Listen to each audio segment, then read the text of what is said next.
All right, everybody. We're going to get started in just a minute, so please feel free to take a seat. If your Truman project, this kind of area right here is, kind of the Truman area, but we're excited to have you all here.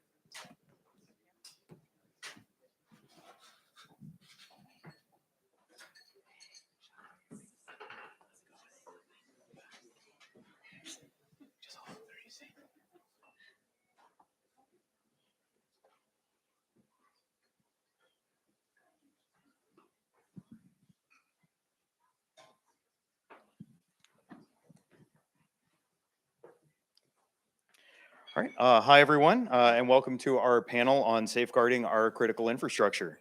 I am Jeff Smith. I am an election attorney and the voter protection director for the Democratic Party in Nevada.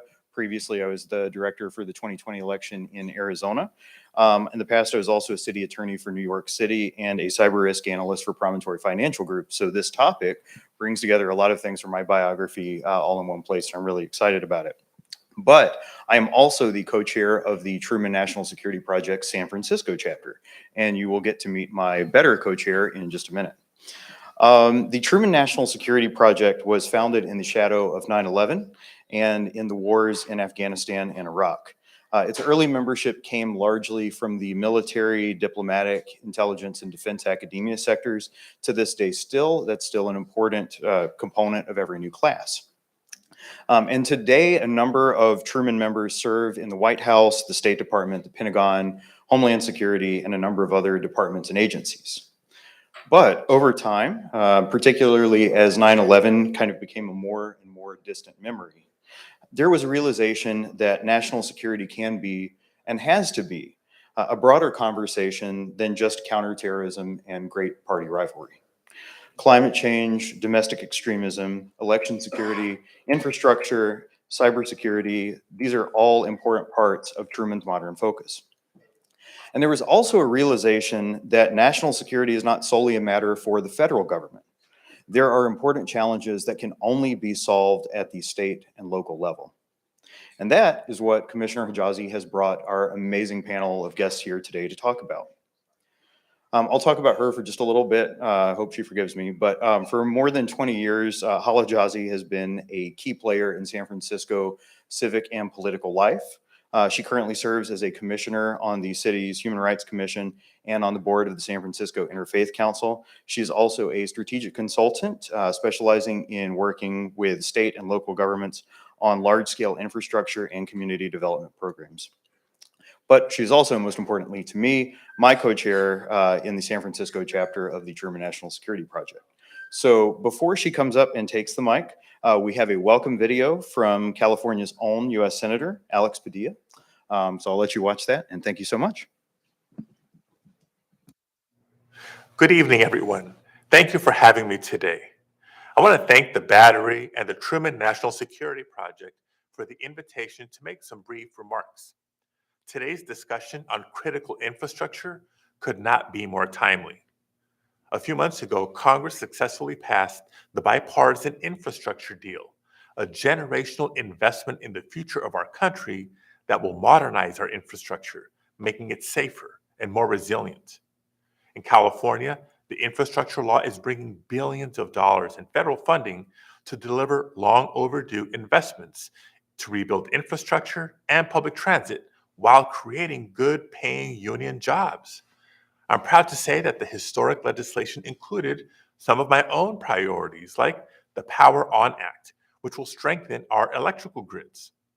A chief priority in modernizing our infrastructure meant investing in safeguards to counter any attacks from domestic and foreign actors, which have become increasingly sophisticated in trying to exploit our cyber vulnerabilities. That's why we allocated $1.9 billion in cybersecurity funds to ensure that our critical infrastructure was not only modernized, but also made more secure.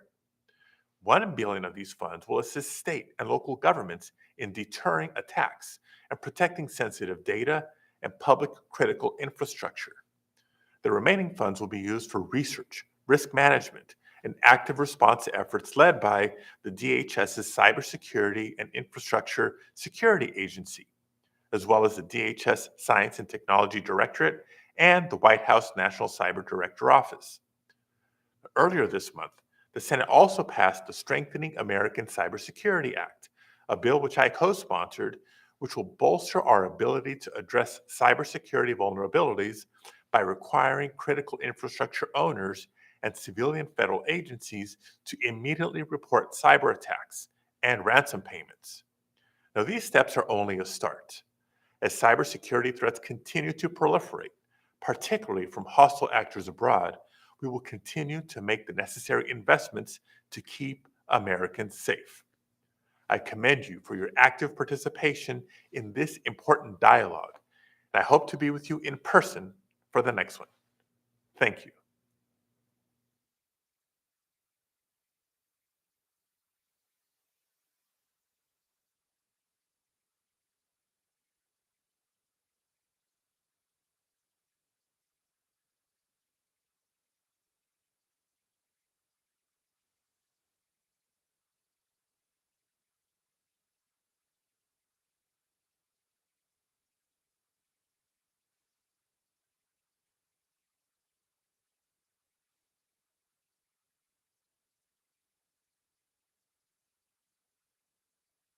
Of the Water System Improvement Program, contracting opportunities and outreach. And one of the things that I've learned in those 7 years was our broken infrastructure and our wastewater treatment plants and our water supplies, and how any kind of, whether it's natural disaster or terrorism, can really impact not only our economy, but our public health.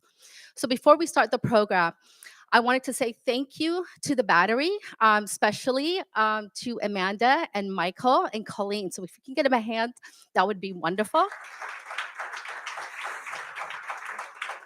I think many of us joined the Battery because of their providing such amazing community platforms and benefits, and making sure that elected officials and public officials and major stakeholders are really providing opportunities and information that's trickling down to the rest of us. We're all in our little silos, especially the techies here that I see, but everything, as you will know today, as you hear from our panelists, is interconnected. And also want to give a shout out to the soon-to-be Supreme Court Justice Jackson. She will be voted on this week, and one of the reasons why Senator Padilla wasn't here today is because of that.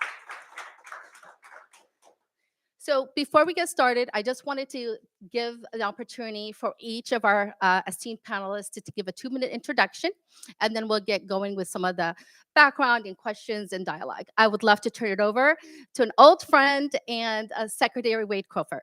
Great, thanks so much. My name is Wade Crowfoot, and it is a pleasure to be here. It feels a little bit like old home week because I spent a couple of decades in San Francisco, but I lead our California Natural Resources Agency, and we're one of 2 environmental agencies up in Sacramento. Our agency includes departments you've heard of like CAL FIRE and state parks and the Department of Fish and Wildlife and Water Resources and the Energy Commission. We're about 21,000 people strong, stewarding California's natural resources. Thank you. My name is Nusha Ajami, and I'm the Chief Development Officer for Research at the Lawrence Berkeley Lab. I just took that job. So my previous job, I ran a water program at Stanford on urban water policy. We worked on a lot of different issues, from demand management to water infrastructure to infrastructure finance. And before that, I worked for the legislature. On the side, I was the governor's appointee to San Francisco Bay Regional Water Quality Control Board, which preserves and protects the waters of the state in this region.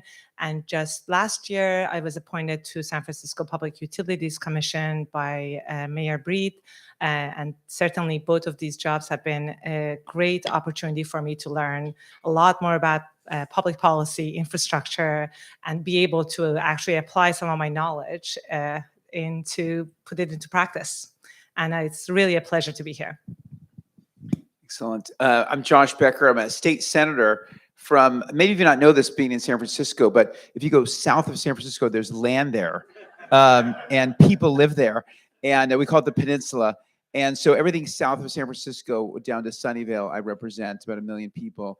and get to work on all these issues, which is really what makes it a lot of fun. But climate change is certainly the area that I probably focus the most on, relevant tonight, and also our water and our water systems, and get to work with these brilliant people. And just want to thank Hala for bringing us all here. I've been friends with Hala for many years. I'm always just in awe of the diligence and thoughtfulness with which she attacks everything that she does, including tonight's panel. So excited to be here.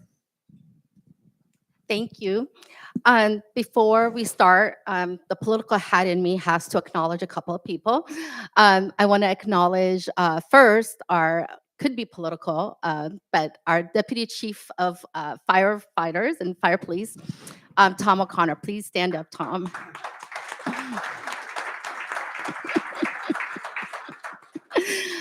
Tom was also one of the longest serving presidents for San Francisco Firefighters Local 798 Union. He did a lot of amazing work and lobbied for the firefighters. So he's iconic in San Francisco.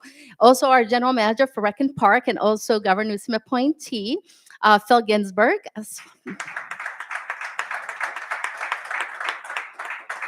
So if you know, run park space or buildings or contracts, go talk to Phil after.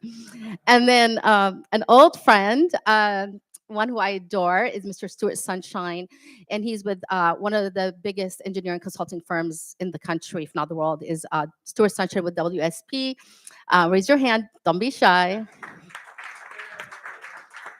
The reason this is important, as you get to know this, like we're talking about government, but we also talk about public-private partnerships. And I think that's what's missing in a lot of these conversations. So before I turn it over to the panel, I have just some facts and statistics that I'd like to share in background. The United States' broken infrastructure is a national security threat. Infrastructure is the foundation upon which our society is built. The disruptive and converging forces of climate change, sea level rise, urbanization, terrorism, cyberterrorism, viruses, pandemics, wars, and the current technological revolution are eroding that foundation in new and profound ways, threatening our economic and national security. The Department of Homeland Security's Cybersecurity Infrastructure Securities Agency describes critical infrastructure as the physical and cyber systems and assets that are so vital to the United States that their incapacity or destruction would have a debilitating impact on our physical or economic security, and more importantly, our public health and safety. One of these assets are ports. Do you know that the busiest ports, container ports in the United States, are ports of Long Beach, Los Angeles, and Oakland? These are the top 10 ports in the country. We also know that climate change is a threat to national security. We know that not only broken highways, freeways, but also sea level rise, flooding, stormwater pollution threatens not only our environment and economy, but our military readiness as well. Can you imagine if there was a war, we got into a war right now, and our broken highways and freeway, will our freeways be able to handle our military tanks? Will our ports be able to handle our ships? For the greatest and the most powerful nation in the history of the planet, we got a C- for our infrastructure.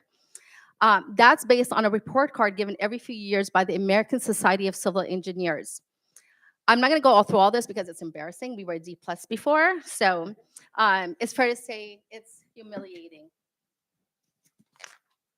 And in October 2021, the White House issued a presidential proclamation declaring November as the Critical Infrastructure Security and Resilience Month. I'm not going to read the whole thing, but I would like to say that because of the proclamation, President Biden just last week announced in the budget a proposal of $10.9 billion for civilian cybersecurity related activities, which is huge, and $2.5 billion of that will go to infrastructure security. During these increasingly uncertain times, it is essential that we make right decisions now to ensure the safe, sustainable, and resilient infrastructure in an equitable and prosperous way forward for our global community. To do this, we have seen a shift in leadership right here, and approaches to successfully navigate these challenges and find solutions for future generations to depend on. Which brings us again to this amazing panel. What are you, your agencies, departments, in your public leadership roles and responsibilities doing to safeguard our forests, coastlines, ports, digital infrastructure, broadband systems, power grids, AWSS, water supply systems, and wastewater treatment plants? You don't have to answer all of them, but I'm just trying to give you ideas to and some of the things to think about. How will California ensure transformative approaches to safeguarding these? And how are we investing in human capital infrastructure that's going to build and maintain these critical assets?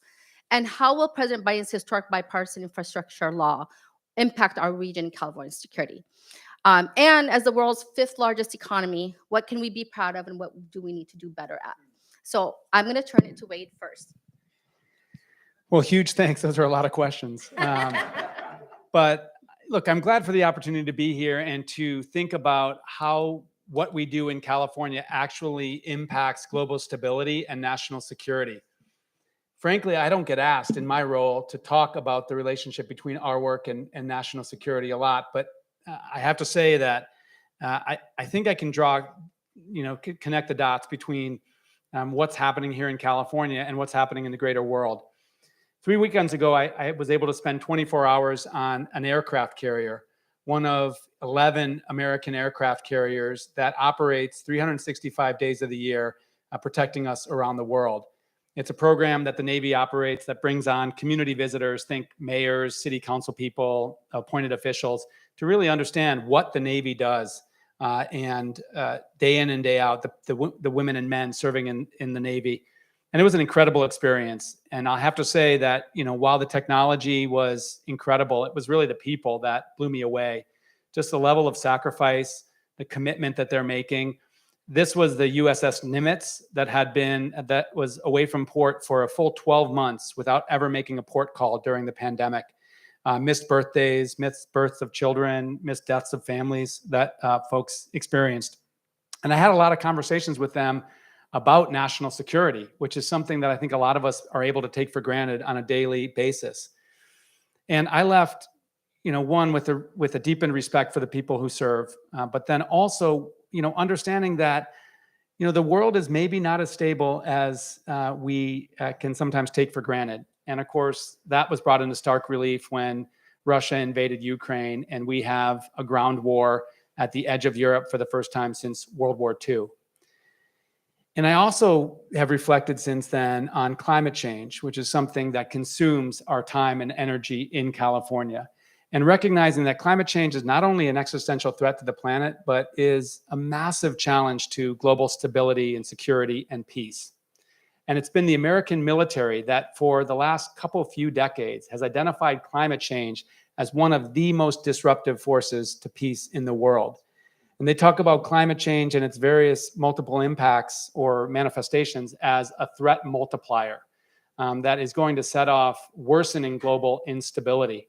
So I think back to the work that we're doing in California and how it relates to infrastructure. And I think that there is a connection between what we're doing to modernize our infrastructure in the age of climate change and our commitment to peace and security across the world.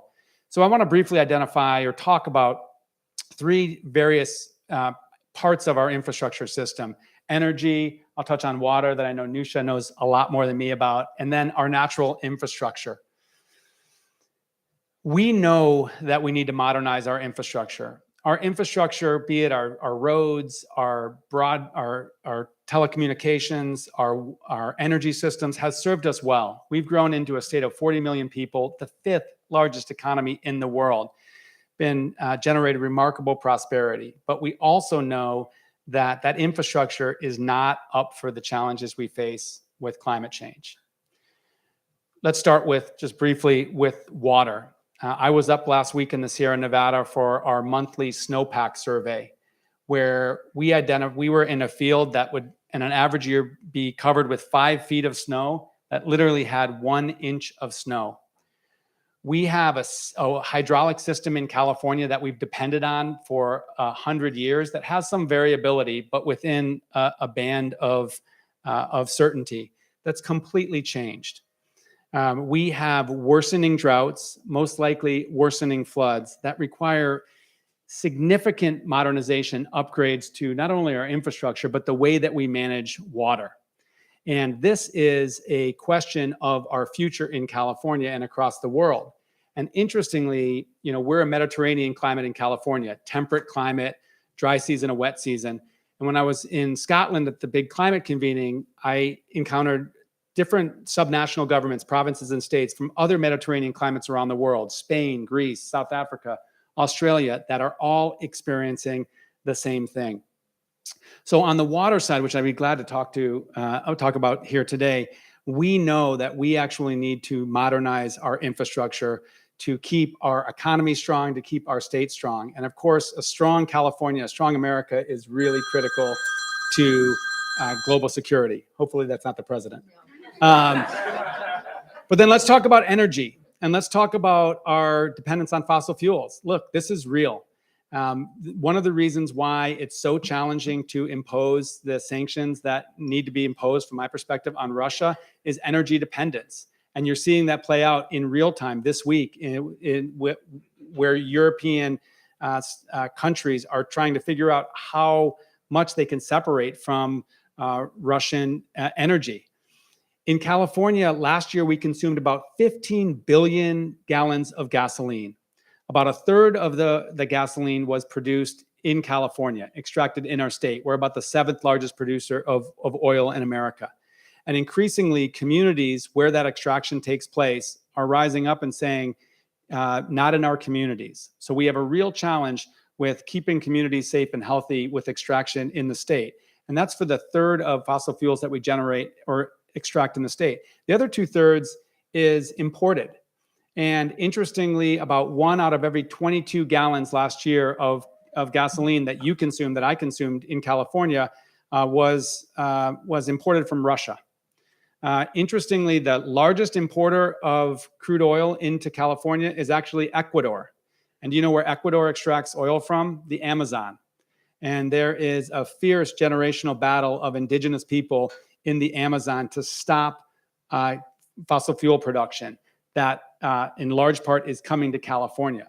So we need to move beyond fossil fuels in California for a lot of reasons, certainly including the pollution reduction and climate change. But I would argue geopolitical stability, first and foremost. We also have to demonstrate to the world how we can transition beyond fossil fuels and maintain prosperity.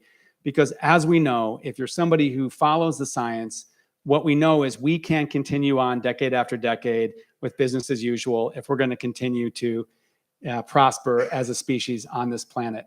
So thanks to Senator Becker and others, we are on an incredible journey to transition our energy infrastructure to 100% clean energy in the next 25 years. You know what percentage of our energy, the electrons that you use, that I used last year, that were produced from clean energy? 59%. Almost 2/3 of the energy that powers the 5th largest economy in the world was generated from clean energy, and we're going to get to 100%. And I would argue that California getting to 100% is critical to demonstrate to the world how we can actually achieve a clean energy economy, reduce dependence on fossil fuels, which is going to be, from my perspective, terribly critical to maintaining peace across the world. The last area of infrastructure that I'll just mention is our natural infrastructure. So our agency is addressing the catastrophic wildfire crisis in California.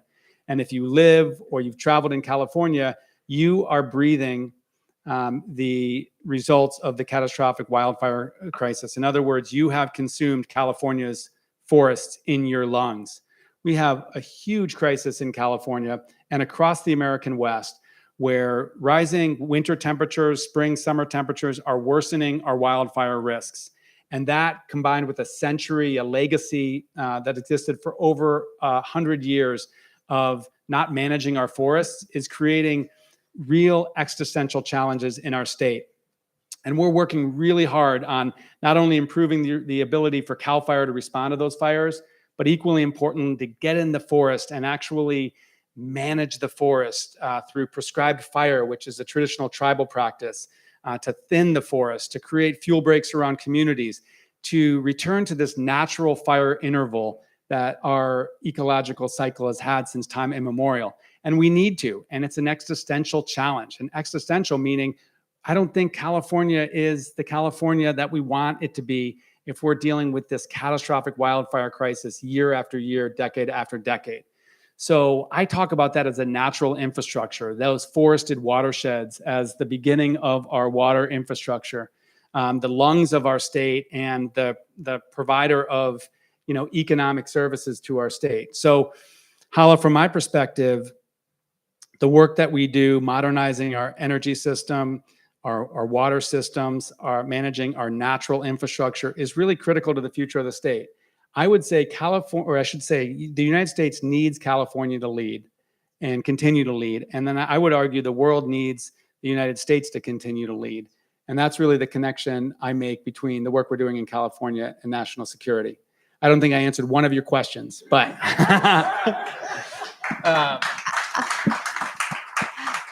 Actually, you did, because I think that's the thing. When people hear national security, they freak out. Like literally, they're like, or they think of cybersecurity or internet security. But everything you talked about impacts national security. So you actually did answer the questions. I just was giving details about we take for granted, especially as Californians, especially as the United States, we're in between two oceans. So nobody can really get to us. So I'm more concerned about threats within California than from outside of California. Josh texted me this morning a press about someone tried to hack in San Francisco Bay Area the water supply and literally try to poison it and got caught. So those are the things that keep me up at night. The fact that someone can jump over a fence in San Francisco, put some codes and try to, poison our water supply. So that's the connection between infrastructure and national security. I would like to turn it over to our commissioner. Since Wade said all the things, now we can all go home. No, I guess maybe I'll focus on water a little bit more, but I would say a couple of things when it comes to infrastructure. We live in a world that's defined by 19th century laws, built based on a 20th century infrastructure, and we are facing 21st century challenges. And all these things are clashing right in front of us at this point in time. And when it comes to infrastructure, maybe I'll take this and look at it in a different way, or help you look at it in a different way. We often in the 20th century, we're trying, when it comes to water especially, to conquer the nature. How can we build something that we can let us do what we want, where we want it, without necessarily being limited by what nature provides us? If you think about cities in, old cities like Paris, like London, like New York City, they were all built around water. Think about California. We all live far away from water. We all have grown without necessarily living within the space that can provide a sustainable amount of water that we want. And we built a very sophisticated water infrastructure. We moved water around, and we brought a lot of water from Sierra Nevada to the Bay Area, to Southern California, and we enabled growth in a way that would not have been possible if we did not have these engineering solutions in our hand. Yes, the Romans did it too, but the scale we did it is just it's mind-boggling, obviously. And that infrastructure system depended on very specific set of assumptions, and it was meant to provide abundance. If you think about how you use water, I bet none of you think about where your water comes from or where it goes when you open your tap or when you flush down your toilet. Who would have thought it's a smart idea to flush down a drinkable water down the toilet? In California, where we don't even have water, we are not a water-rich state. Who would have thought in California it's a good idea to grow lawns with drinkable water? Seriously. But we did it. And you know how? Because, and I'm saying this, we did it not in a, yes, we did it, but by saying that because we never struggled to bring water to us, or we never thought about what it takes for water to come to us. So it was such a mindless way of using water because it's easy. It comes out of your tap and you pay your bill and you're all happy and life goes on. The reality is the past 20 years, has been a great example of what is going to come in the next few decades. We have been more in droughts than we have had more droughts than wet years. We have had maybe 2 extremely wet years in the past 20 years and many, many, many dry and extremely dry years. We have hit many records. We are having extreme heat, which is impacting that infrastructure system that we depend on. The infrastructure system we built was dependent on 2 specific natural reservoirs, Snowpack and Groundwater.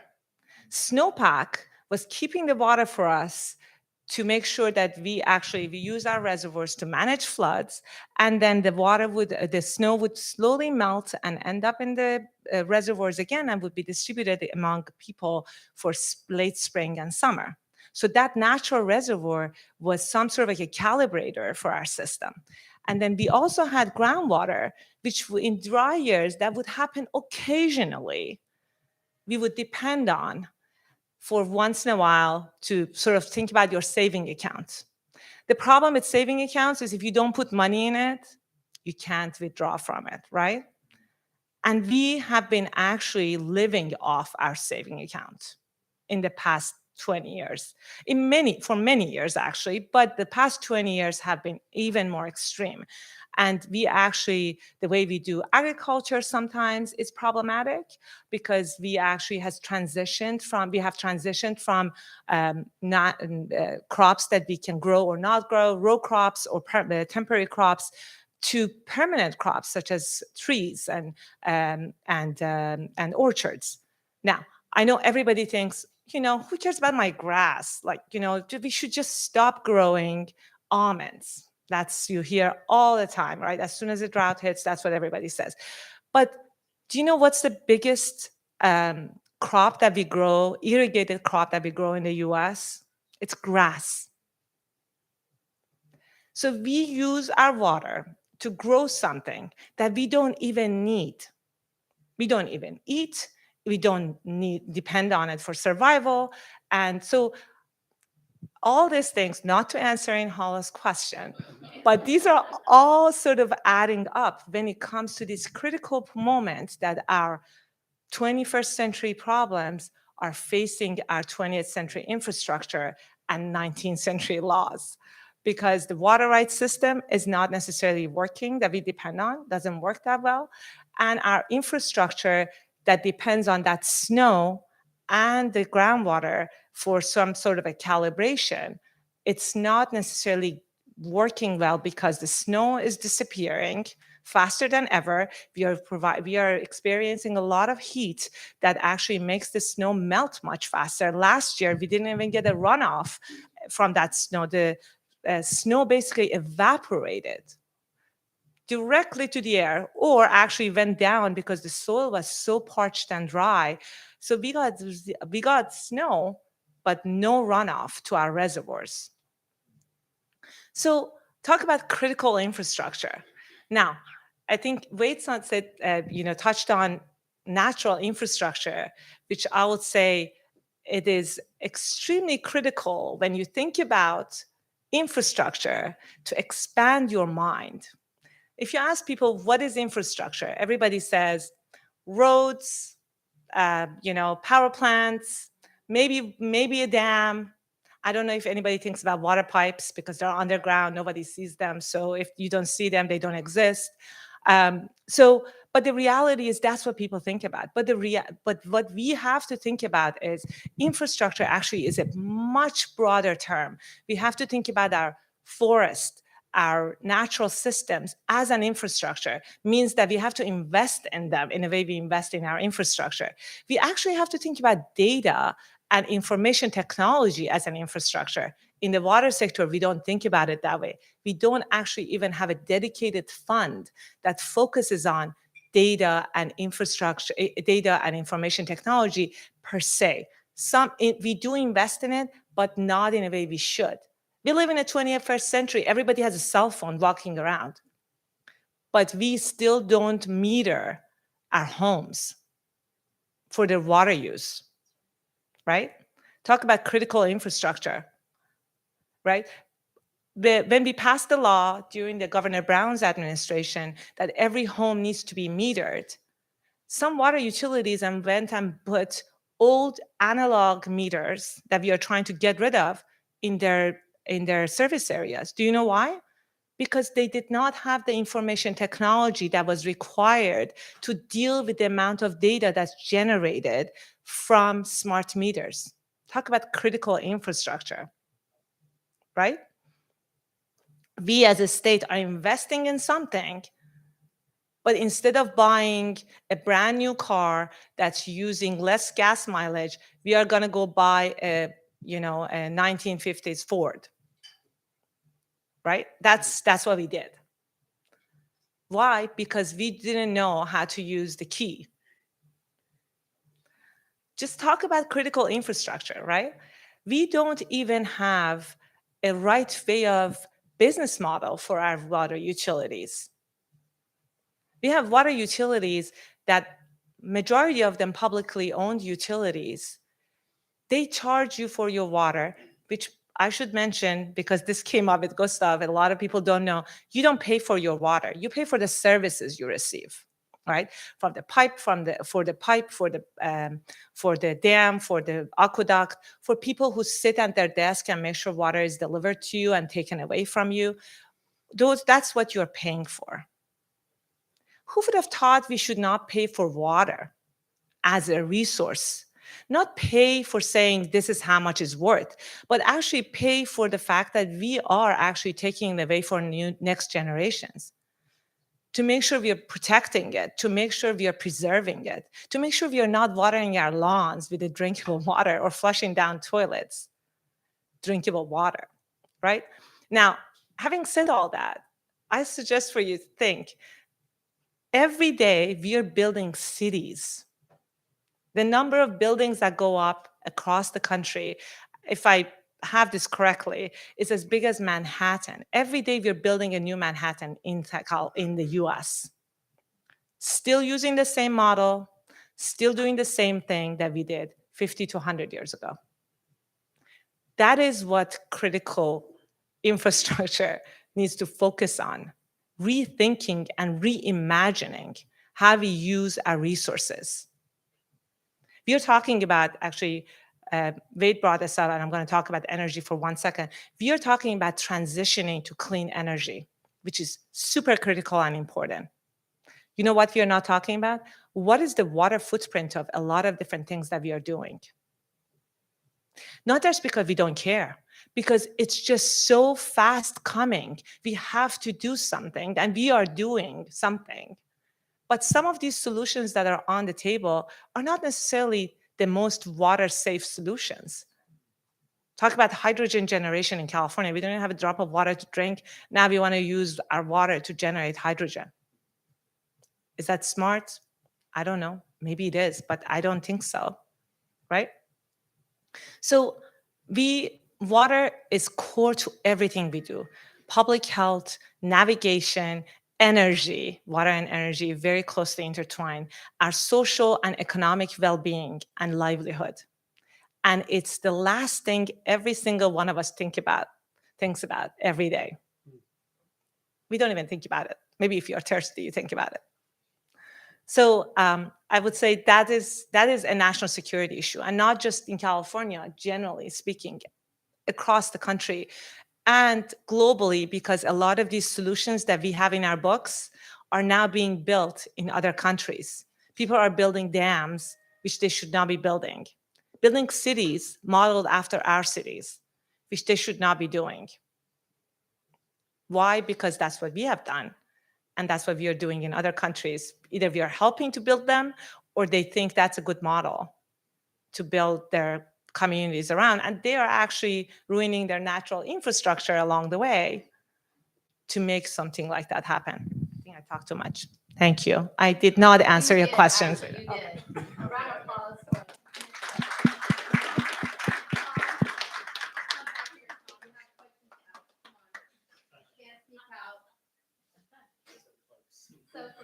So before we get to you, Senator, our Deputy Fire Chief has a question for any of you to answer. Go ahead. actually don't have a question. When Hala gave the introductions, I don't have a question, but when Hala gave the introductions, there was a long list of titles she ascribed to me. My actual number one title is President of the Hala Hijazi Fan Club. I was instructed that I had to come here and I had to say something. And unfortunately, I have to go pick up somebody from SI. I'll be really quick. In San Francisco, regarding our infrastructure, as much as we get a bad eye in the media regarding our politics and everything else, in San Francisco, we do everything right. Regarding our infrastructure, we actually do everything right in San Francisco. And right now, we're in the middle of implementing a $628 million bond, Easter bond, earthquake safety and emergency repair bond, where we're fixing up police stations, fire stations, and we're building an emergency firefighting water system from Hetch Hetchy to every neighborhood in San Francisco with the PUC to make sure we're ready for fires in 2030, 2040, and 2050 after an earthquake. And the focus we have on infrastructure in San Francisco and how forward-thinking we are and how forward-leaning we are, I see being carried on by Wade Crowfoot up in Sacramento with the California Fire Service. And congratulations on your new job. You got your new job at the worst time humanly possible between the fires and COVID and everything else. But Wade is carrying on our traditions up in Sacramento and preparing us for the future.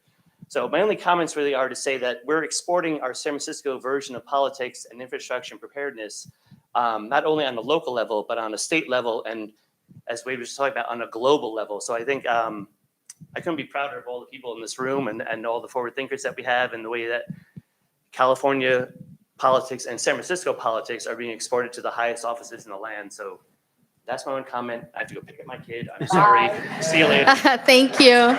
Well, just quickly as you walk out, you don't have to stay. You don't have to stay for this. But I think that your point you make is a really good one, which is investment. San Francisco deserves a ton of credit for making these forward investments in infrastructure and parks and everything else. And I think we're all excited to see the infrastructure investment at the federal level after a couple of decades of divestment. And the infrastructure bill means real things for California and the rest of the country. So appreciate that. And I think that is something we can learn from San Francisco. And before I turn it over to our state senator, Josh Becker, just wanted to add on something the commissioner said. I was reading the other day, one of the biggest threats that the Army and the military has seen was stormwater. And so they're investing in watersheds. So again, how do we think about infrastructure? Dealing with stormwater is a national security threat to them all over their bases, not just in the United States, but across the globe. So that's a different thing to also think about as we're thinking about critical infrastructure. And without further ado, to my political husband, Josh Becker. All right. Well, thank you. Thank you, Hala, again, for pulling us together. And I could listen to these two all night. So we're very fortunate to have this. And reminder, I represent that land just south of here. Come visit. It's really because it's warmer sometimes than it is in San Francisco. I was getting my phone because this all is very timely. I sit on a committee, and this was fascinating up in Sacramento. We deal with so many diverse issues every day. And one of the issues we dealt with was this. So I was texting Hala in the middle of my committee, and I actually did not know this, but on January 15th, a hacker tried to poison a water treatment plant that serves parts of San Francisco Bay Area. It says it didn't seem hard. The hacker had the username and password from a former employee's TeamViewer account and came in and deleted programs that the water plant used to treat drinking water. Fortunately, this was discovered the following day, and the facility changed its passwords, and they said that no failures were reported as a result of the incidents. No individuals in the city reported illness from water-related failures. But this happened actually in Florida a few weeks later. A hacker got in and raised the levels of lye in the drinking water to poisonous levels. And employee quickly caught the computer's mouse moving on its own and undid the hacker's changes. So this is real-time work, and there's a couple other examples where we've had some other recent hacks in Pennsylvania. Was alerted to 2 recent hacks at water plants in the state. The Camarosa Water District in Southern California affected with ransomware last summer. So this is real time. And so we had a bill today to deal with this. And actually, there's a whole report, and I just got it today. So I was going over it, so I don't have all the details. but the legislative analyst office did a whole report on this topic, and basically concluded, not surprisingly, that we're really not really prepared. And they were looking primarily at water and agriculture. So this bill that we're dealing with today is focused on both water and agriculture security here in California. So it was just very timely given this panel tonight, and to hear about these incidents, and as a reminder that we are exposed, and particularly for the reason of water that Nusha said is we're in the energy sector. And I remember my book club wrote a whole book by Ted Koppel called Lights Out, just about the vulnerability of our electricity sector. But those are mostly large for-profit companies, and so they're not flawless for sure, but they have a lot of money to invest. A lot of these water agencies, I think it was 50,000 or small water agencies across the state, and they're of course much more vulnerable to these threats. And so that's really on top of everything that was talked about here earlier, we get to now try to fix some of these things. This really centuries old water infrastructure that itself makes us vulnerable. Our energy system, which we are transitioning, but we have a lot more work to do. But at the same time, now we do have to think about these various threats. So with that, I want to really open it up to discussion and give you all a chance to ask some questions. Thank you, Josh. We have actually raised your hand if you're Truman. Where's Truman folks? Come on, raise them higher. Okay. There you go. I'm going to have Eric speak first to give a question. He's already prepared one. I would like Stuart Sunshine from the private sector to also either make a comment or a question, because he's so talented. And he's so talented, and we really need a voice from the private sector, since he's the National Director for Government Relations for WSP. So you prepare your question. Eric, you go ahead. Please, your question. Great. Thank you so much for organizing this event. It's been extremely eye-opening. As someone who stares at his water every day and asks, where did this come from? It's good to know a little bit more about that. So thank you. My question is about Ukraine and how you've been thinking about that conflict in the context of this topic. So Wade, thank you very much for the comments that you made. You can take a pass on this if you want, but I'm really curious to hear, sort of, as you're seeing events unfold in Ukraine and then globally, given the threat, given the possibility of escalation, given the possibility of new opportunities for things that you're advocating for, like green tech 2.0. Where is your mind right now as you look at the conflict and you think, what do we need to be doing differently today based on the war?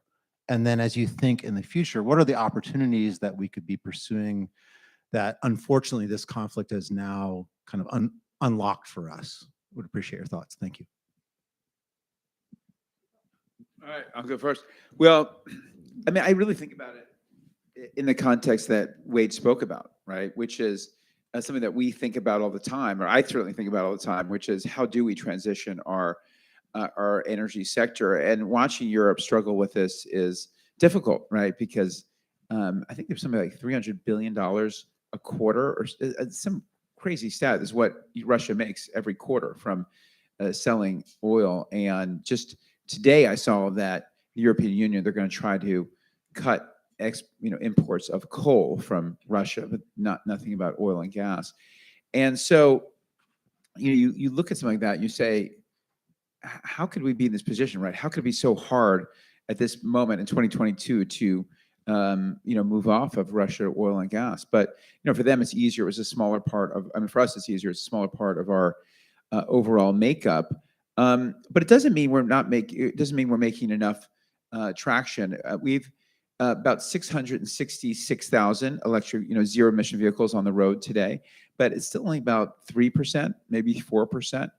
And hopefully this speeds the transition in some ways, but it's we do have a lot of new models. We're moving in the right direction in a lot of ways. We're putting, along with the governor, just literally billions, $10 billion over 2 years into EV infrastructure and incentives.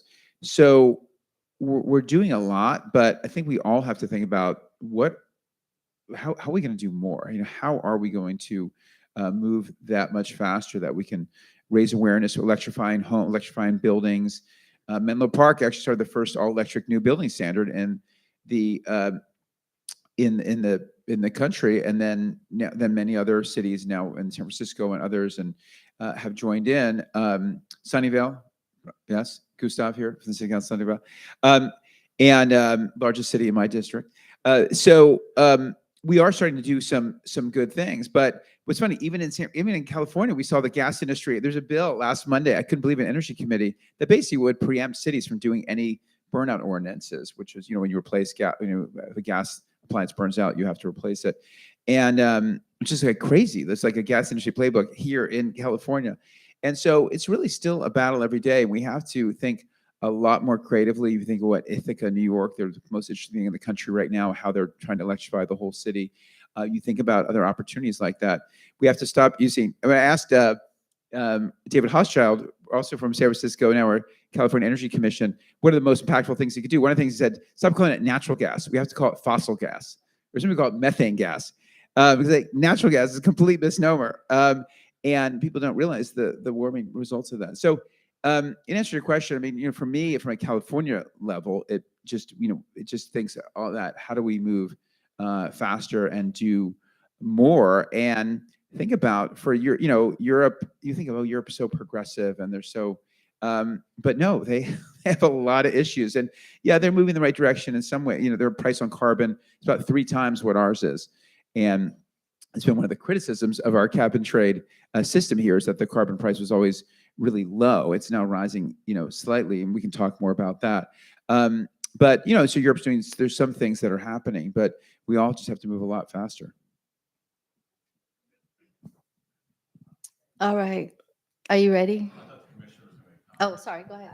Just want to say a quick thing. I think on a day-to-day basis, I think about all the things that are getting ruined and how they're going to rebuild, right? So, and how many people right now are living there under conditions that because, their infrastructure has been impacted in different ways.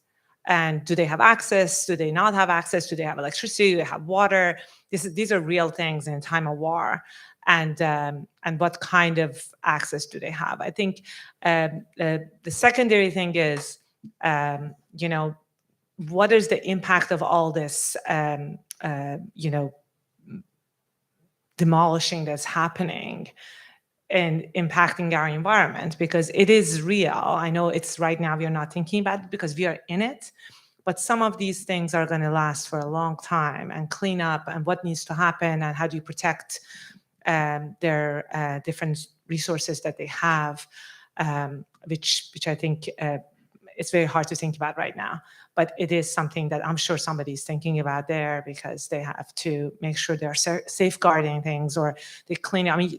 Think about your day-to-day life includes so many toxins and chemicals and metals and everything. And wildfires are doing that to our cities, which they basically release all these things and we have to clean up before they make it to our waterways. There's no such thing right now there, right? So anything that happens can end up in systems. But the third thing I would say is, and I hate to say this in this way, but crisis always leads to a lot of different kind of decisions. And some of them are excellent because we have had a lot of things ready to go. We just needed to put it on the right gear to move. And that's what's happening right now in the energy side. You see a lot of people are trying to figure out, okay, so what do we have ready? What do we want to do? How can we do it fast enough? And that kind of leads to, a lot of California's energy transition happened through a period of crisis too. But we also can make a lot of decisions that can be, can be very difficult to turn around or can have impact. So it's definitely an opportunity to rethink. But we don't necessarily always end up in the right place. But we don't always end up in the right place, even when we are not in a crisis. So, do you want to respond? Or are you good? You're fine. I just want to make sure before I turn it over to Stuart, making him nervous. I need everyone to write this website down, sfwater.org. If you live in San Francisco, you should know where your water is coming from. We don't just have a reservoir or well in the backyard or in just southeast facility. We have a system all the way from Hetch Hetchy to San Joaquin Valley, all the way to Santa Clara. So Eric, I was surprised when you said you didn't know, but I would like for all of you to, check out sfwater.org so you know exactly where you're coming from. All right, Stuart, your turn.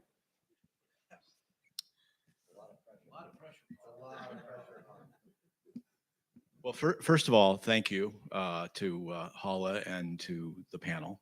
I'm going to offer some more thanks while I'm thinking about what to say.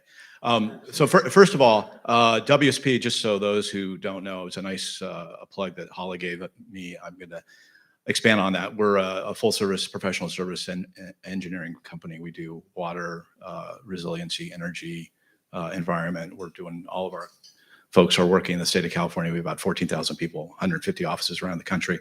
And I'm in charge of government affairs. And one of the things that I'm constantly praising is the California model. Anybody that I meet with, we talk about the forward thinking, the leadership that happens here in the state of California and with our clients. And it's impressive because we do meet with some governors who are not from California or representing states that are not as progressive. And they often do not want to embrace this forward thinking and this resiliency and this alternative energy solutions. And it's troubling. Infrastructure should not be political. It should be about what are we doing to improve the community and the lives of the people that are living and working in those communities. And we don't see that across this country, and it's embarrassing. Thankfully, we have a federal funding bill, which is great. But as Wade said earlier, it's been a long time coming. And we need local folks to step up and help match. We need states to step up and help match. Otherwise, it's going to fall apart in less than a decade. And we're in some troubling times. But I don't really have it's an observation more so. It's a thank you to all of you because you are leading the way from the state Senate, from the Secretary's office, from the commissions. I mean, that's where it's at. Those are the models that we take to other clients around the country for best practices. And we have to continue to do that. But thank you. Thank you, Stuart. All right, any other questions? I know you guys have some. Go ahead. Oh, no, I see you. I know. Oh, Mike, sorry. While she's getting the mic, I'll just say that speaking of clean energy infrastructure, I know we have Jordan and Tim from Lyft here, and there'll be a ballot measure, not endorsing it, might raise taxes on a few of you here, in addition to what the state is doing to fund more clean energy infrastructure. So that's going to be on the ballot, more EV, clean car infrastructure. That'll be on the ballot soon. Hi, my name's Kelsey. I'm a member of the Truman National Security Project. And something the commissioner said spurred a thought in my mind about property rights. So I happen to be a millennial. I'm not a homeowner. I don't think home ownership is in my future right now in California, sadly, despite being a professional. And with water, obviously, owning a quarter-acre parcel with a big lawn frustrates someone like me who not only maybe can't obtain such a property, and then the water usage. I think a lot of millennials are in my same position of we've worked really hard and we're not getting the same quality of life that our parents or grandparents may have had. And we haven't, the way California has spent, I'm not a big fan of Prop 13 and how it has affected our ability to go to state universities and the investments. I feel like there needs to be some major changes to what people expect in their, as far as property rights, so that next generations can have that California dream. I would just add, I think that's a really, really important and powerful point. One of the incredible attributes of California is our ability to create jobs. And we've just been this incredible job creator, but that's come with huge affordability issues. And, I come from a community outside of Detroit where we had a housing jobs imbalance, a lot of housing, not enough jobs. And in California, we have the opposite. And so we haven't talked about housing infrastructure or transportation. It's a huge deal. And I can tell you that, our state government, the governor, the legislature are all focused on how do we build more housing here, because the challenge is that you're right. The fact is that, young people growing up in California can't afford homes. And not that everybody wants to, own a home, but it's just hard to have the same standard of living that previous generations had. And that is in part the failure of our communities to continue to build and evolve. So I think housing production is a really important part of the infrastructure conversation. Just say, I think obviously housing is a huge issue, and San Francisco is also dealing with it. And the whole NIMBYism is definitely a very big problem when you go to different parts of California as well. But I would say just on the property right issue, it's not just the housing that's being impacted, but also, the way we generally divided rights to access natural resources have not been very thoughtful. Worked at a time when you had a population of nothing and you don't have a lot of demand on your resources, it feels so much, right? But then we set up all these senior rights and junior rights, and the fact that anybody who owns the lands can put a well in, which we should have never done, but the reality is we didn't know, right? At a time when some of these laws were put in place, we had limited knowledge about how these things work and how they can be exploited, right? Now we know. The difficult thing is, how do you go back and make people give up those things? It is not easy. And I'm sure Wade is dealing with this day in and day out, because the whole water rights system in California is ripe for reimagining and being changed. But it is a huge lift. And whoever picks it up and delivers it would probably kill its political career forever and ever, but can change California forever and ever too, in a positive way. But it is very difficult in a time that we live on, like election terms and 2 year, 4 years, 6 years periods. It's very difficult to pick up something like that and fight for it and get it to the finish line, because there's so many other things at the table that we have to deal with on a daily basis. And I'm speaking as someone who has worked in the building, but Josh knows this, and every day he deals with this. So it's a very difficult thing to focus on one thing, but at some point we have to deal with these water rights issues, and generally speaking, how we have dealt with property right issues. And I'm not sure when that would happen, but hopefully someday soon. And on the lawn thing, I know people actually, what they do is when last time we were in a drought, people would put a sign on their lawns and saying, this lawn was not watered by, I don't know, that's like snow water, or this comes from my well. Okay, so what's the difference exactly?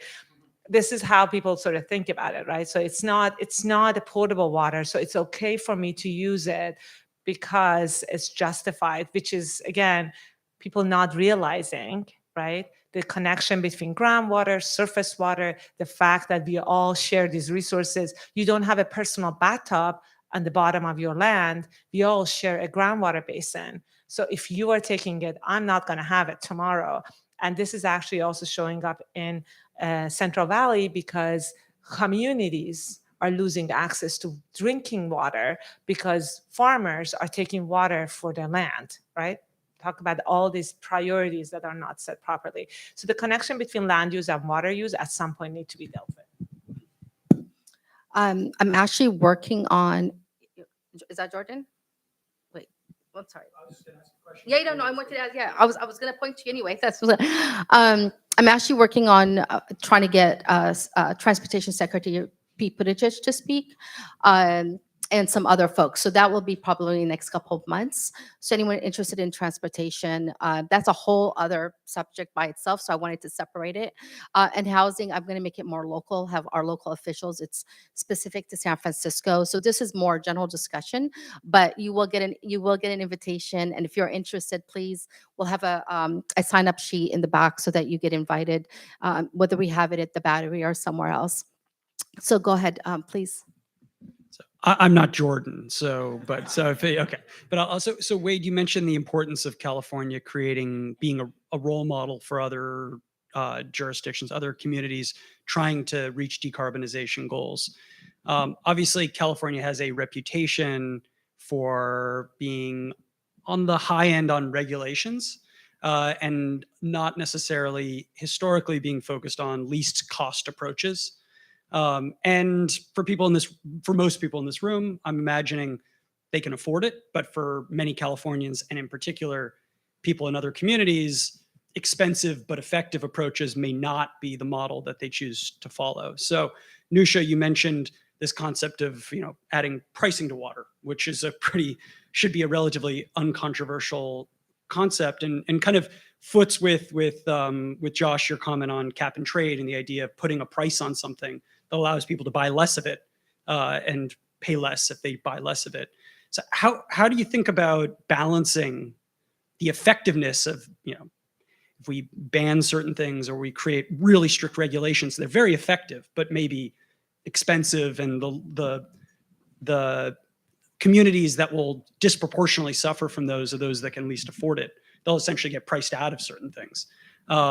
Relative to kind of thinking about efficient programs, you mentioned kind of Europe having a very ambitious climate program. Obviously, they wish they probably started that 5 years earlier. So yeah, I guess that's the question, thinking about the importance of efficiency. Well, first I would say we need to balance the affordability of living in California with whatever we do, period. And we recognize that California is an expensive place to live. And as a result, inequities that exist in our state are getting worse, not better. We have the most intense wealth creation in modern history happening within 40 miles of here. And we have the highest poverty level in the country. And that's a huge problem. So this transition we know we need to make, for example, on transitioning to clean energy, we have to do it in a way that's affordable to Californians. And frankly, that maintains reliability of our system, which can be a challenge. I will say, California gets a bad rap for regulation. And I think if I had a magic wand, there'd be certain things that I would change. But something to keep in mind is, California was the first place in the United States to regulate air quality. And believe it or not, in Los Angeles, in the middle part of last century, you couldn't see 2 blocks in front of you certain days of the year. And our regulations actually led to the Clean Air Act in the country. We created the first park that was preserved for people and nature. Yosemite was a state park before it was a national park. And then the California coast that all of us enjoy and can enjoy because mostly it's public as a result of that, Coastal Act. So I think that a lot of our regulations have done good. That being said, we have to balance this transition. And I will say, California gets a lot of attention for its standards or its regulations, but it gets less attention for all of its carrots, all of its incentives. I'm proud to be within our agency, have the California Energy Commission that gives away billions of dollars every year in incentives, both for consumers to switch out their appliances, but also to companies to commercialize technologies that are changing the world. So I think that's really an important point that you raise around balance, and we're going to do this carefully. The challenge is we don't have much time. So we need to drive this as fast as possible, but in a way that doesn't worsen inequity. Yeah, I'll just say something we think about. First of all, mostly think about, we have to run Wade for office someday. I'm sitting here, listen, I wish I could be as eloquent, but something we think about all the time. And certainly you can imagine in the state Senate in California, there's a lot of talk of equity, and we think a lot about it. And the question is, are we ultimately doing the right things? But it's not just the moral thing, but it's also the political thing. Because I have colleagues say, hey, I represent Latino workers who make $48,000 a year. They don't think any of this stuff's for them, right? If all they see of the clean energy transition is $6 gasoline, they're not going to be very, very happy about it. So we do have to act in a way that really improves people's lives. And I think we do have the opportunity to do that, especially as the cost of a lot of these technologies have come down. But we have to be very thoughtful about it. So we have the one all the way in the back, and then you're at second. Oh, Theo, sorry. This before you raise his hand first. The one at the A lot of nice conversation. Actually, I think only one of your comments was focused on agriculture.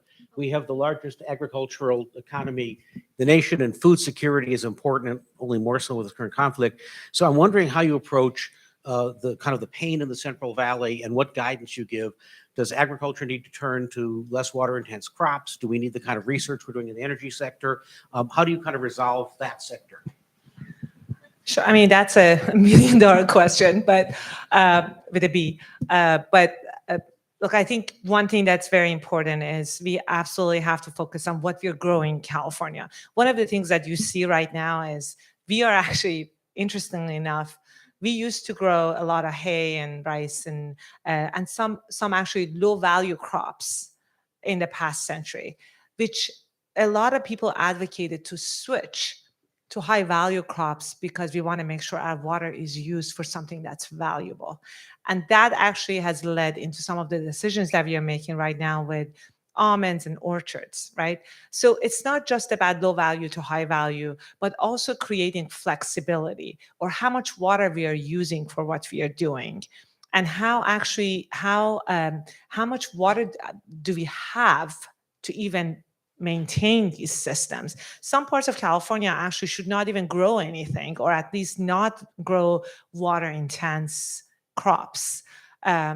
And other parts, they're okay, they can grow things because, for example, we have a lot of rice farms or rice paddies that are used for multi-purposes. We grow rice, they also preserve wildlife, they're used for the various purposes. So it depends which agriculture are we looking at and what we are doing and how much water we are using. What we see right now with the race to zero that we see right now in central parts of California's agriculture community, that is not sustainable. These people are using as much as they can. They want to make a quick buck and they're going to move on. Sustainable agriculture actually focuses on preserving soil, land, and water. And that's what we want in California, right? Water security, food security, and soil health that can go all hand in hand. A lot of these things that we are growing right now, for example, again, I don't want to go after almond farmers. I eat a lot of almonds. I'm Iranian. We grow almonds in Iran. So I'm just like saying this, not going after almond growers. And I try to constantly not use that word. Like, think about some of the orchards that we have, right? Some of these are not generational farmers that have decided to grow what they're growing. Some are just, venture capitalists. And I know one, that's why I say it, who basically got bored, decided to do this, moved to Central Valley, bought a land, started growing almonds. Ooh, I'm making a lot of money. That sounds good. And then basically he's making tons of money. And I don't think he's thinking about this as a job for his son or his daughter. This is like him making money now, and then we'll see what happens next, right? And that is not what you want to happen. A lot of these Mediterranean countries, such as, Italy, such as Spain, they have had a productive agriculture for many years, but they do dry farming. They grow things that are appropriate for their region. And they actually, a lot of these generational farmers do pay attention to those three elements: water, soil, and land, health. And that's what we want in California. So I guess, again, it's not a silver bullet, but we have to have some standards around what we do and how we use our water. And I would just add, we need to come together and recognize, we need water for the environment. We need water for agricultural communities. We need water for our cities. And during drought, there can be such a tendency to point fingers and frankly, to vilify agriculture. And the fact is, it requires a lot of water to grow food. And that's the food that, that we eat that contributes to our standard of living. Central Valley is about 6.5 million people. It has a per capita annual income akin to about the 47th poorest state in the nation, Mississippi. Point being, we have this incredible affluence on the coast, and we have a responsibility to help the Central Valley grow and prosper. And the lifeblood of the Central Valley is agriculture, and the lifeblood of agriculture is water. So I think there do need to be changes in agriculture. Absolutely. We have to be thoughtful around supporting those communities. I'm optimistic. I think we are smart enough. We have the technology to be able to enable our economy to continue to thrive, our environment to recover, our communities to prosper. I think we can do it. but we have to modernize that infrastructure and modernize, as you point out, Nusha, our management. Yeah, and I think one last thing I would add to that is I think what you said is extremely important. When we experience a drought, the first thing is it's people who live in the South, not the ones that will live in the North, people who do agriculture, not us who live in cities. And actually, we are all in it together. And I think Wade brought up something very important, which I also try always to point out, which is we eat what comes from Central Valley. So we are part of that cycle. We can't blame them. And actually, another piece of this is food waste, which includes a lot of water in it. And the food waste, we waste 70% of the food that comes to our cities. That by itself has a lot of water footprint. And that can be actually something that can be addressed. So there's so many different elements into this food cycle that we have to think about. And I think, obviously, again, agriculture is important, but we should always remember that it's a very important, essential part of our lives, and we can't just separate ourselves from it. So we have only time for 3 more questions. Leo, Julia, and then Dustin. Is there anyone else? I just want to make sure whoever wants to. Oh yeah, these 2. Okay, good. Yeah, fine. You're fine. We're good. We're good. But so Theo, Julia, Dustin, and then what's your name, ma'am? Carrie. And just quickly, one thing that we haven't talked about is the unions, right? One of the things that are building our infrastructure and sustaining our infrastructure and speaking about the diversity and issues of equity, that's a whole other panel discussion. And maybe we'll have the heads of the unions come and talk, especially Luna or Teamsters and UWFC. Go ahead, Leo. Yeah. I just my question is based off some of the stuff that you mentioned. When you opened up, you talked about investing in human capital.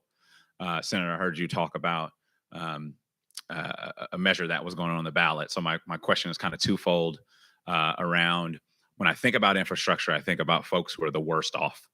And we talked a little bit here, just a little bit about equity. So I want to bring the conversation back to equity with my question. Yeah, it's a question, but I have sort of comments here.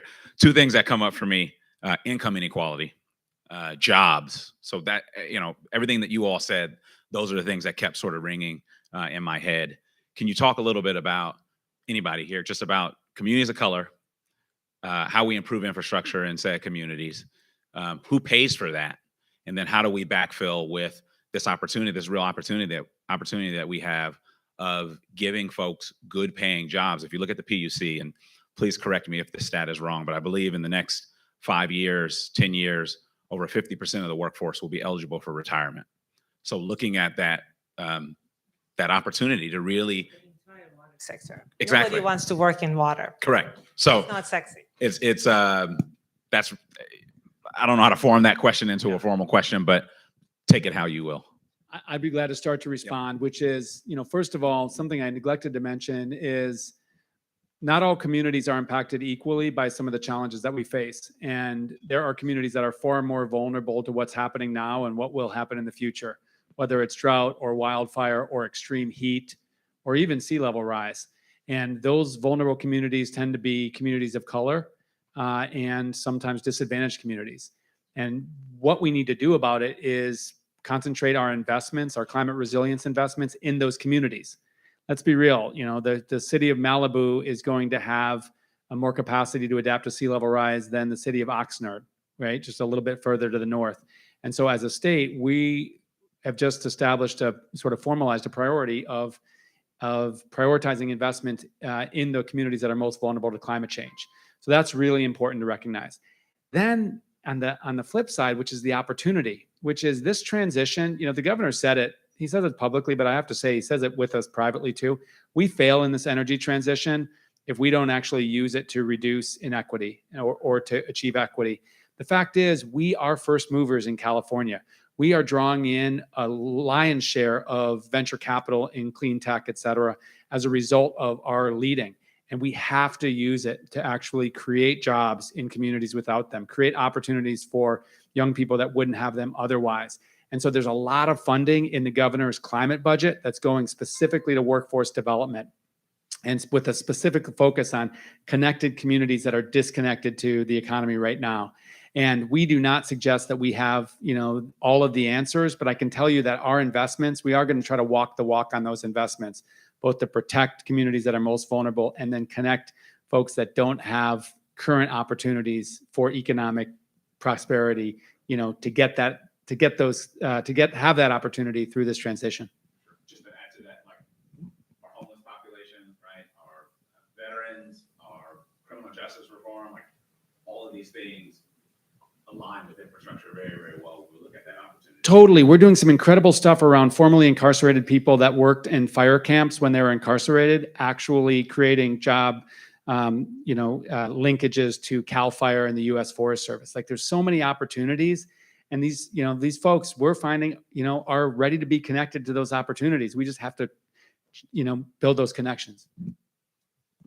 Wait, Senator, how we pay for all this stuff? What do we Well, I was going to answer that part. I was going to, but I will say just one thing, when we think about water infrastructure, it's one thing I've thought a lot about. San Francisco passed one of the most forward-thinking bills, which is large buildings have to do on-site water reuse and recycling. And so that's one of the things that I'm hoping now we can take across the state.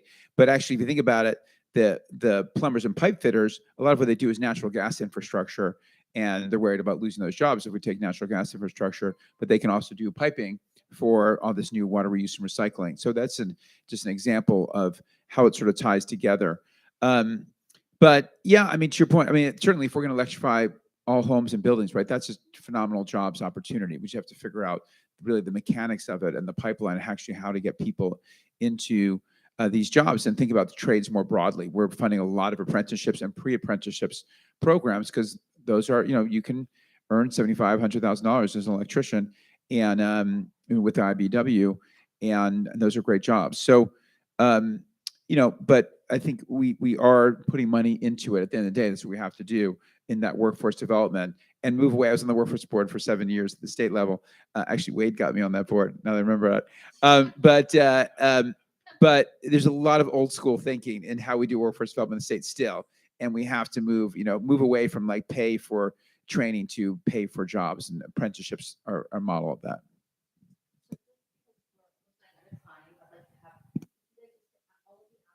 And then you guys take turns, whoever wants to take each question. So go ahead, Julia. Thanks, Hala. As a proud member of the Hala fan club, nice to see you all. Thank you for being here. Julia Souter. It's so great to hear about the interconnective tissue of all the groups. I think what I'm worried about is that the shiny star we start bringing to the attention of California and the security threats that can rise from that. So how do we continue to push because we have to do this tomorrow, but at the same time not endure like an additional security threat because of this? So how do you balance the narrative, being transparent, being collaborative, but also really making sure we're being secure at the same time?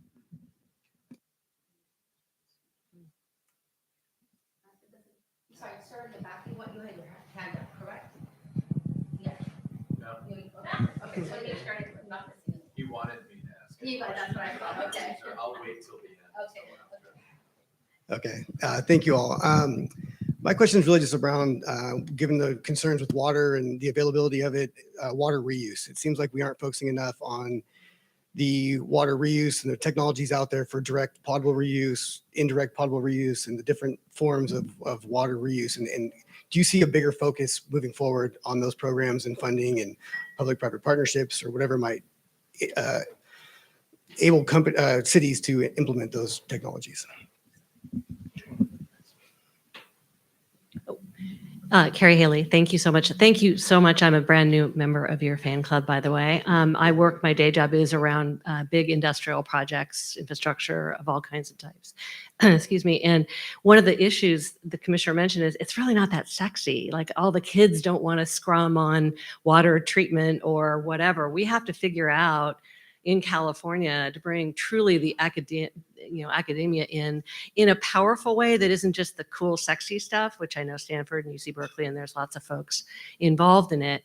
But it's a huge industry that in the Bay Area, I mean, when I talk about the work I do in energy on and offshore and other things, people kind of go, oh, that's so great. And you're like, well, that's actually how you're able to drive your car or whatever. So my question really is lots of point-based solutions that we've talked about, and they're super important. It's really a system, right? So, you know, you optimize one piece, by definition, technically you sub-optimize the whole. The question is, how do we have that broader conversation instead of, I love the fact that you're having another panel on transportation. I built EV infrastructure around the world, love to contribute in any way I could. But the point is, that's one piece of infrastructure. We're talking about a few critical pieces. We have to talk about all of it. And I don't have an answer, hence the question. But how are you thinking? You guys are big thinkers. You're doing really important work. It's an integration issue, and it's a multi-dimensional system level, everything from the trades to education to, you know, to communities, et cetera. It's just a tough challenge. So how's that for a super long run on? And thank you. Hi, just to make it real quick, and I'll stitch it back to this gentleman's question, which was the first question, which was, you know, how do you relate to what's happening in Ukraine today to, you know, how we address these issues here in California? And I really would love to hear someone pull the thread that's really specific to cyber and really specific to national security and specific to warfare.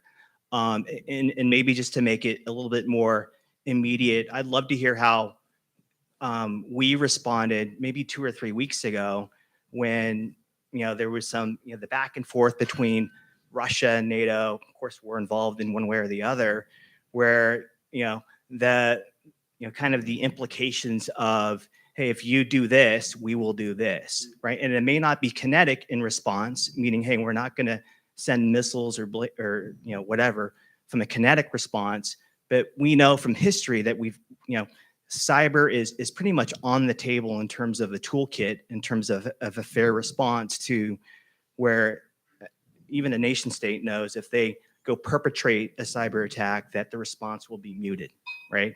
So we know in the private sector 2 or 3 weeks ago, right? Big banks were on alert. Big tech was on alert. So I'd love to hear, like, how did you respond? Well, I'll take one first, and then we'll see. Just on the point there around water reuse and recycling, I think there's something called building performance standards. So Washington State has done this, Colorado started in New York, and one of my friends from college sort of leads this effort. And so we're working on a 2-year effort around these building performance standards. It's basically define the goals and then, you know, the requirements, and then give a path to get there. But we're thinking about incorporating water into that, actually, a la what I was talking about with San Francisco's doing. But when I talk to the folks doing, like Aaron Tartovsky, Epic Clean Tech is leading a lot of this, you know, basically says our goal is to double. So, you know, Israel, for example, recycles 90% of its water. They're the world leader. We're at 10%. No one else really above 25, I don't think. But we could get to 20% by 2030. That seems like a goal that's actually achievable. And so that's one thing that I'm working to on that front. I'll leave the systems thinking to Nusha. Okay, so I think I would touch on the water reuse, and then I'll talk about the system overthinking as well. I think on the water reuse front, I think we need to do reuse at every scale. I always tell people, think about reuse like the solar panels that we have. We have solar panels on people's roofs, and we have solar farms, right? So we have to do reuse at every scale, meaning your home can have a gray water system that takes the water from your sink, from your shower, from your bathroom sink, cleans it up slightly, and then you can use it to flush down your toilet, use it for your backyard. Then that water some of it ends up used as sewage system, and then that water can get recycled and reused and put in the pipe for other purposes. The problem with some of these centralized solutions, such as potable water reuse, is that you are still perpetuating this centralized system that we depend on right now. You still use the energy and the resources to clean up that water to the drinkable level, right? And then people use it to flush down their toilets and using it in their backyard, right? So the question is, how can you separate these pieces from each other first at the local, at home, and then do a centralized system? People ask me about desalination all the time. I'm like, sure, you want to desalinate the water? As soon as you have your toilet separated from your system and your water that goes in your backyard, I think you can desalinate water and then drink it. But don't desalinate the water and then, use all these resources and then flush it down your toilet. That just doesn't even make sense. That is perpetuating the same problem you're having right now. And actually has a lot of energy footprint. We're talking about the future that we are envisioning. We can't reach there unless we rethink the way we use resources in every way. And every drop of water you use has carbon footprint, right? So that's one thing. So a long answer to say we have to do recycling at every scale. And recycling that you do in your home or at the building level, which we are doing right now in San Francisco, every building that's larger than 100,000 square foot or larger has to have an on-site reuse system. The Salesforce Tower has it. Chase Center has it. That's what they do. These systems reduce demand on our existing aging infrastructure in many ways, right? So that's another piece of this. And then the system thinking is so important. It's so difficult to capture everything in a very short time. I guess I'm going to take a class from Wade and figure out how quickly touch on everything. But I think the system level thinking is super important. And I think at the state level, I think this is being talked about. We are talking about at local level as well. There is so much connection between transportation, water, wastewater, and energy, right? But conventionally, we have put all these things in their own buckets. The challenge is that the money is also in those buckets. So it's very difficult to say, okay, you know what? I'm going to take $1 from transportation, $1 from water, $1 from wastewater, and put them together and build a green infrastructure. Because that's not how this money is allocated, or that's not a purpose it has.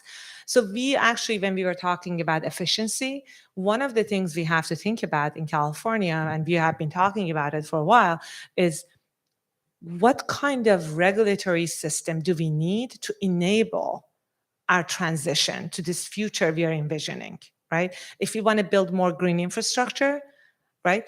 What kind of regulation do I need? Because the current air regulation is not promoting that kind of system.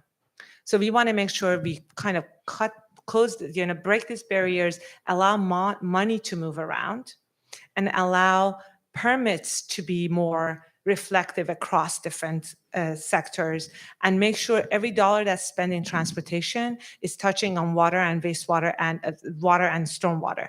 We want to make sure every money that's spent on wastewater is actually thinking about water, right? Or energy. So this system level thinking, while it's definitely in a lot of people's minds, it's not necessarily in action. And the connecting point of all these pieces is data and information. Because at this point in time, we have a much better way of tracking what we are doing, where the money is flowing, how we can connect these pieces. Can we actually measure? I mean, I think Josh's point on performance measures and all that, you have to be able to measure what benefits you get out of, for example, forest management. What is my benefit from that as a water utility? What is somebody else's benefit from that from health point of view? What is somebody else's benefit from that from energy production, right? If you can measure these things, then you can put them together and say, you know what, my dollar went to this, and I can track it. So that tracking comes with data, monitoring, and information, which we have a lot of it, but we still, in the public sector, has not been able to use it effectively to make this transition happen. And I am hoping that we're going to do better in the coming decade as we are making this transition happen. Yeah, and then I'll just conclude by saying on cyber, clearly, I think our role at the state is to ensure that, our information within government is protected. We're obviously not involved in offensive cyber action, but I think our duty to the country is to reduce our vulnerability from foreign actors actually coming in and infiltrating the DMV network and getting the personal information of 40 million people. And I can tell you that over the last month, there has been a significant focus on reducing vulnerability there. I totally agree on the importance of connecting all of these dots. We have too much to do and we don't have enough money to do it separately. We have to do it together. And then at the end of the day, we can't lose focus on, what we need to do as government, which is ensure people can live, safe lives in the communities that they want to with opportunity. So all of this transition that we're talking about has to remember, that, and can't move so far, so fast that we leave people behind. And that's where I think I'd say infrastructure, makes sense. Every organization that continues to thrive reinvests in itself, whether it's a business, it's a military, or it's a society. And we, choose not to invest or reinvest in our infrastructure at our own peril. And I think now we just have to do it faster than we've ever done it and more thoughtfully than we've done it to address the threats that we have. I just want to answer also your question regarding cybersecurity. The number one priority of the Biden administration right now is cybersecurity, and the retaliation that's going to happen because of the sanctions that are being imposed on Putin and Russia right now and his oligarchs. So you will see more activity, and that's why they've increased the funding, because they're anticipating cyber attacks, whether it's on our infrastructure systems or internet or what have you. So you will see more. You'll see more about it in the news, and I think it's really important. I will send an email to the Battery folks so they can send them to you, some of the websites and links and magazines that I think you guys would be interested in. And Carrie, back to your question, I think this is what, like, at the end, wouldn't you say now they've answered our questions, right? They did it, right? Because we've all engaged, but I think it takes all of each one of you to put together a panel. Like, yes, it's not sexy. It's sexy to me, but it may not be sexy to everyone else. But you should all think about, as Battery members, hosting community events with our leadership, whether from the private sector or public sector, to make sure that we're educating each other, and so that we know the dangers and the pitfalls and also the opportunities, right? Whether you're talking about job creations, whether you're talking about housing, and whether you're just talking about national security and sustaining as the fifth world largest economy. So on behalf of the Battery and the Truman National Security Project, so grateful for your attendance and participation. And let's give a warm applause to our great elected officials here. I know you guys want to talk to them, but I need to make sure they take a group picture. So give us 2 minutes and then we can talk. Thank you.